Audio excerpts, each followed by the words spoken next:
O Sem Censura está começando agora. A psiquiatra Ana Beatriz Barbosa está relançando um grande sucesso editorial, Mentes Inquietas, onde ela fala do transtorno do déficit de atenção.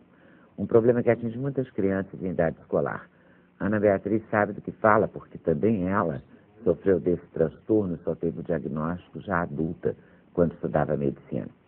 Ana Beatriz é campeã de vendagens de livros. Ela tem um outro livro, que é o Mentes Perigosas, que está há 45 semanas na lista dos livros mais vendidos no Brasil.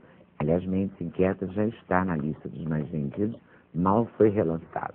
Mentes Inquietas, vamos hoje falar dele? Vamos embora. Quando ele está sendo relançado agora, você escreveu quando? Isso em 2003 e vim aqui, é muito legal porque foi lançado aqui, está sendo relançado aqui. Então eu sempre acho que o Sem Censura dá um pé de coelho bom. Opa. Então voltei para relançar. O pé de coelho ótimo. Hoje em dia a gente ouve muito falar isso, né? Ah, fulaninho tem a tal do déficit de atenção. Do déficit de atenção. Mas antigamente as crianças eram só agitadas, inquietas e mal educadas, festinhas. O que mudou? Descobriu-se essa doença? Não, na realidade o déficit de atenção já é uma doença catalogada, estudada, reconhecida pela OMS, que é a Organização Mundial de Saúde, reconhecida pela Associação Americana de Psiquiatria, quer dizer, isso já é uma coisa definitiva. O déficit de atenção se caracteriza por 3 sintomas principais, que é a desatenção ou tendência à dispersão, a impulsividade e a hiperatividade física. Essas 3 coisas podem acontecer com qualquer pessoa. Você pode impulsivamente dar uma resposta, você pode ser uma pessoa agitada, você pode ser uma pessoa dispersa. O que acontece com o TDA é a quantidade que isso causa na tua vida. Você desde criança tem esses sintomas, mas não é eventualmente quando você está cansado, quando você está estressado, quando você não dormiu. Isso é sempre assim. Dia e noite. Sempre assim. Né? E o interessante é que não se fica TDA, se nasce com esse tipo de funcionamento cerebral. Né? Então é como se você tivesse um turbilhão na cabeça. Você pensa e um pensamento deriva outro, que deriva outro, daí a dificuldade de prestar atenção naquilo que a gente é obrigado a prestar atenção. Agora, já quando a gente não é obrigado e faz por prazer, pode acontecer o contrário. Essa atenção pode ficar muito maior e a gente não consegue se desfocar. É o que se chama do hiperfoco. Por isso que eu gosto muito não de falar déficit de atenção, mas instabilidade de atenção, porque a coisa flutua. Sempre existiu, o que a gente está vendo hoje é que estão caindo alguns mitos. Por exemplo, achava-se que déficit de atenção só ocorria em meninos, porque se via aquela fase da hiperatividade física. Porque o menino, ele tende a ter o déficit de atenção com hiperatividade, é o pestinha, é o que fala, o que interrompe, o que atravessa, é o que não para quieto na sala de aula. A menina já tende a ter aquela coisa quietinha, mas o pensamento está sempre muito longe. Ter TDA não é grave.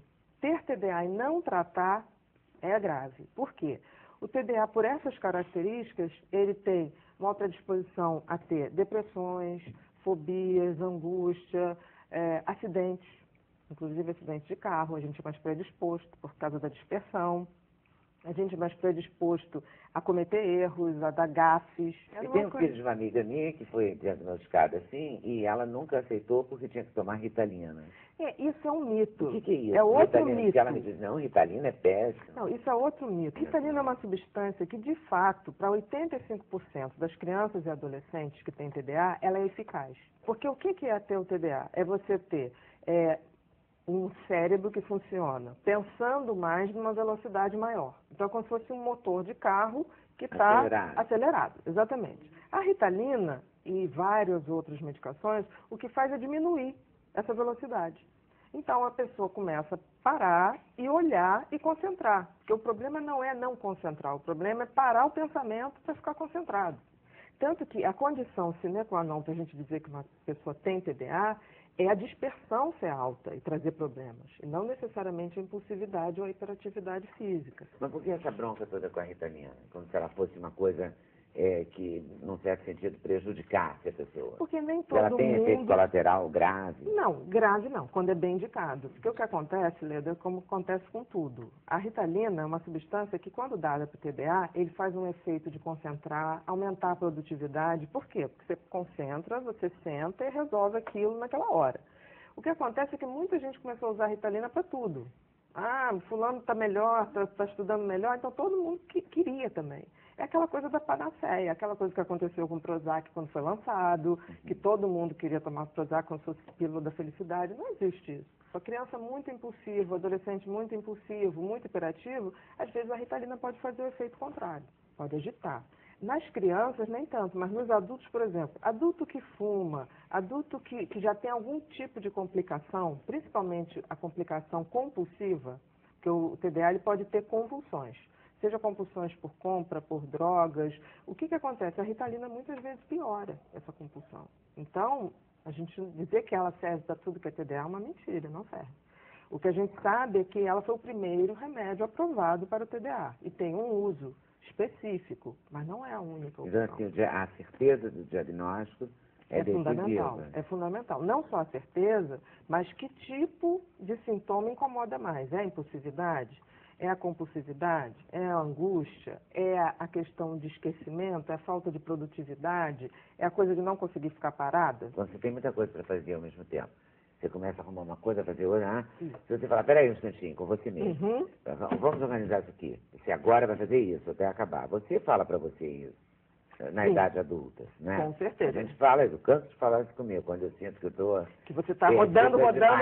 Isso. Fala, não, agora é isso aqui, quando acabar isso, você faz isso. Pronto, uma coisa de cada vez. Isso é um dos tratamentos para o TDA. Pois é, mas isso é instintivo, né? Depende, Leda. Porque, por exemplo, um TDA, às vezes ele sabe que ele está fazendo 10 coisas ao mesmo tempo, mas ele não consegue ficar em um.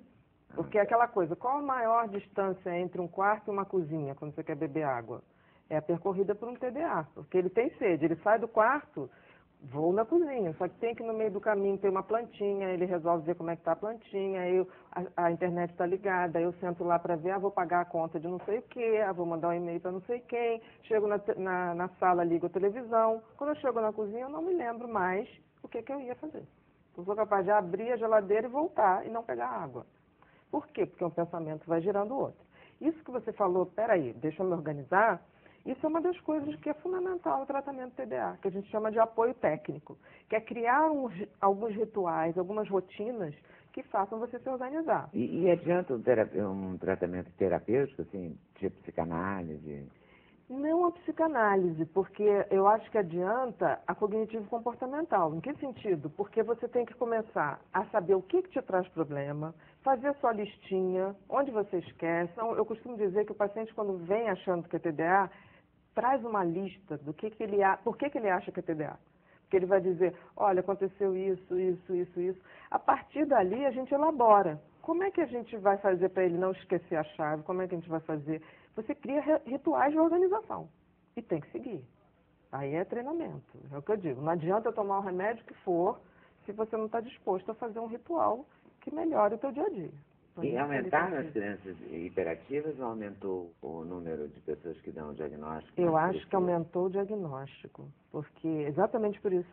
Ainda hoje existe um desconhecimento grande, ainda hoje tem gente que acha que não existe, apesar de ser uma doença catalogada pela Organização Mundial de Saúde, ainda hoje existe gente que acha que é coisa de menino, ainda hoje existe gente que acha que é coisa de criança e adolescente. Né?